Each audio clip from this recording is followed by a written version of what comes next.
காணப்பட்டது. கட்டளைக்கலைத்துறை யாப்பில் அமைந்த இலக்கணங்களுக்கே காதி என்னும் பெயராட்சி சிறப்பாக உரியது என்பர் உவேசா சாமிநாதையர்.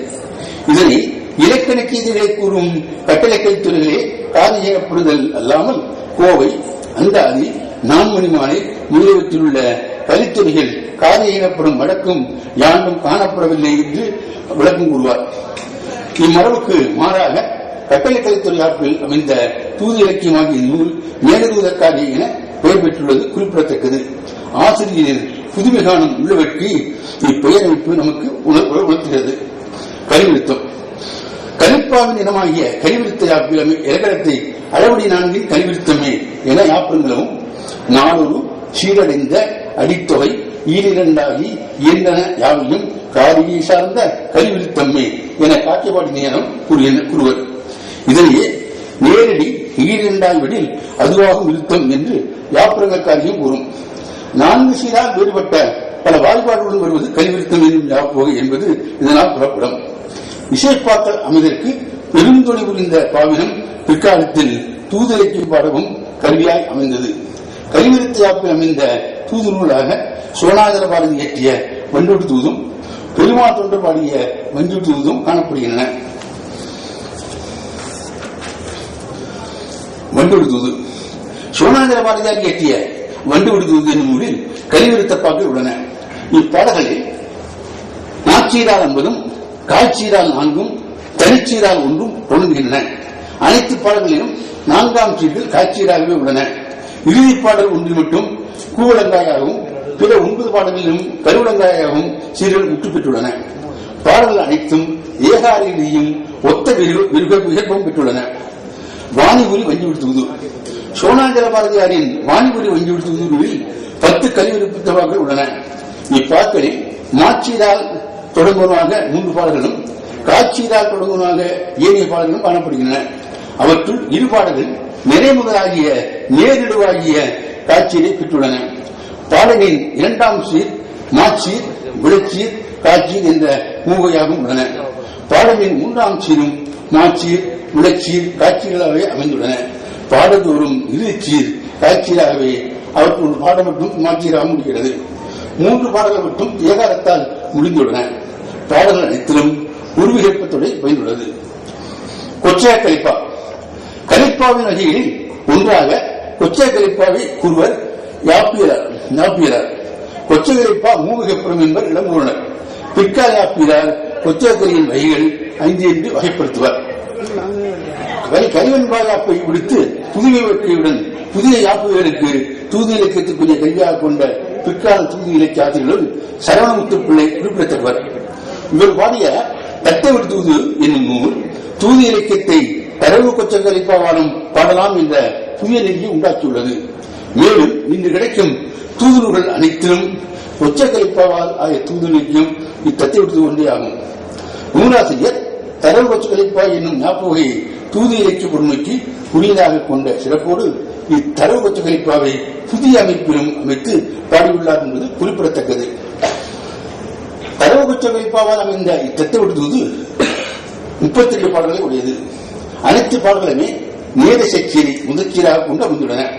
பாடலின் 4 அடியிலும் ஒத்த விகற்பங்கள் பெற்று காதல் பொருளையே இந்நூல் கருப்பொருளாக கொண்டிருப்பினும் அதனை புதிய கோணத்தில் தற்கால சமுதாய மரபு முறையுடன் சாத்தி கூறுவது போல பழைய யாப்பு வகையில் புதிய வடிவமைப்பை பெற்று விளங்குகிறது இந்நூல். நிலமண்டல ஆசிரியம் ஆசிரியப்ப வகைகள் ஒன்றாக விளங்குவது நிலமண்ட ஆசிரியம். தொல்காப்பியர் நிலமண்ட ஆசிரியப்பாவை பற்றி விளக்கமாக கூறாது போனாலும் விளம்புனர் அதை பற்றி சிறிது விளக்கம் கூறுவார். மேகதூதம் நிலமண்டல ஆசிரியப்பா வகையில் அமைந்த தூது நூல் மேகதூதமாகும். இந்நூல் வடமொழி நூலாகிய காளிதாசனின் மேல சந்தேகத்திலிருந்தும் தெய்யா கணசுவாமியாரால் மொழிபெயர்க்கப்பட்டது. நீண்டு செல்லும் கற்பனை சிறப்புடையதாகவும் கதை பொறுமையை விளக்குவதற்கு சிறப்புடையதாகவும் கொண்ட பாவகை நிலமண்டலமாகும். சிறப்பதிகாரத்தில் நிலமண்டல ஆசிரியப்பாவே தலைமைச் சிறப்புடைய பாவகையாக விளங்குகிறது. சமய மெய்மைகளை உணர்த்துவதற்குரிய கருவியாக நிலமண்டலமே பயன்பட்டது என்பதை மன்னிய இலக்காப்பியத்தின் மூலம் அறியலாம். இதனால் கதையோட்டம், இயற்கை வர்ணனை, சமய கொள்கைகளை விளக்குதல் முதலிய பலவிய பொருள்களுக்கும் உரிய யாப்புகையாக நிலவண்டினம் செங்கமுருக காலத்தில் விளங்கிய சிறப்பை அறிய இயலும். நிலமண்டல சிற்பாவின் இறுதி ஏகாரத்தால் இருவது சிறப்புடையது என்பது இலக்கண விதி. சங்ககால நிலமண்டல பாக்கள் அனைத்தும் ஏகார இறுதி பற்றியே முடித்துள்ளன. ஆனால் காக்கைப்பாடியார் கூறியாங்கு எண் என்னும் ஈடுபயின்ற நிலையில் சிலப்பதிகாரத்தில் நிலமண்டல காதைகள் முற்று பெற்றுள்ளன. தொடர் வெப்பங்களின் சிறப்பும் இந்நூலில் குறிப்பிடத்தக்கதாகும். அடிதோறும் முதற்சீரிலும் மூன்றாம் சீரிலும் பொழிப்பு மோனை விகப்பம் பயின்றுள்ளது. இவனும் நிலமண்டலாசிரியத்தின் இலக்கண மரபை முற்றிலும் பின்பற்றி சிறந்த வடமொழி காப்பியத்தை தமிழிலும் தருவதற்கு புதிய யாப்பு வகையை பயன்படுத்திய சிறப்புடன் இந்நூல் திகழ்கின்றது. மாடிவாயில் சோமசுந்தர பாரதியார் மாடிவாயில் என்ற பெயரால் புதுவதாக இந்த மேகதூதம் என்ற நூற்காப்பியத்தை எழுதியிருக்கிறார். தூது நூலுக்கு வைக்கப்பட்ட இலக்கண மரபை விடுத்தும் தூது இலக்கியங்களுக்கு கொடுக்கப்பட்ட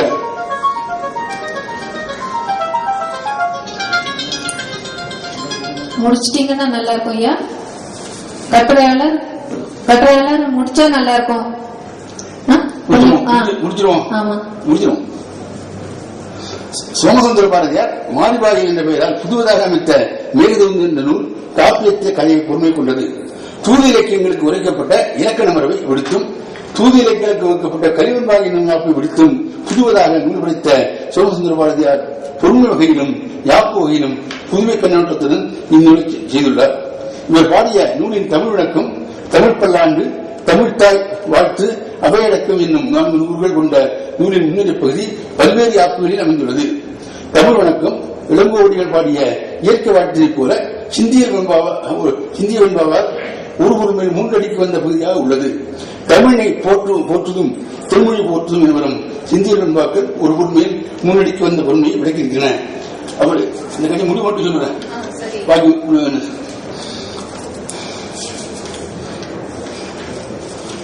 ஆய்வு முடிவுகள். கலிவெண்பா ஒன்றே தூது இலக்கியங்களில் பழமையான யாப்பு வடிவாகும். தூது இலக்கியங்கள் கலிவெண்பாவில் இயற்றப்பட வேண்டும் என்ற இலக்கண வரையை தூது இலக்கியாளர்கள் போட்டாது விடுத்தனர்.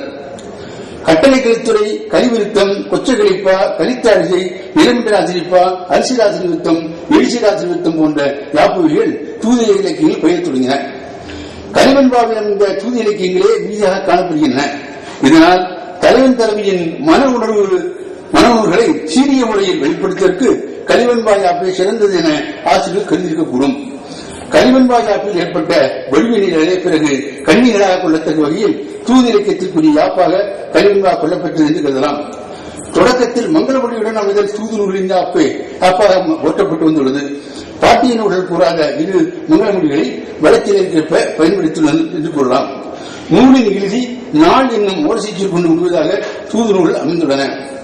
ஈரடிதோறும் தனிச்சொல் பெற்று வரும் சிறப்புடைமையால் தூது நூலில் அடியதிகை பெற்று வரும் தன்மை இயல்பாக அமைந்துள்ளது. அதுபோன்று மோனி விகற்பங்களும் எதிர் விகற்பங்களும் இறுதியாக பயின்று வந்துள்ளன. மோனி எதிகை போல பிற தொடைகளும் தொடை விகற்பங்களும் தூது நூலில் மிகுதியாக பயின்று வரவில்லை. கலிவெண்பாவில் பிறதலைகள் வரலாகும் என்ற முறையில் தூது நூலில் வங்கித்தலைகள் சிறுபான்மை பயின்று வந்துள்ளன. கட்டளை கலித்துறை யாப்பில் அமைந்த தூது இலக்கியங்கள் அப்பாவைக்குரிய இலக்கிய விதிகளை பெரும்பான்மையும் பெற்றுத் திகழ்கின்றன. கொச்சக்கலிப்பாவில் தூது இலக்கியம் தத்துவ தூதாகும்.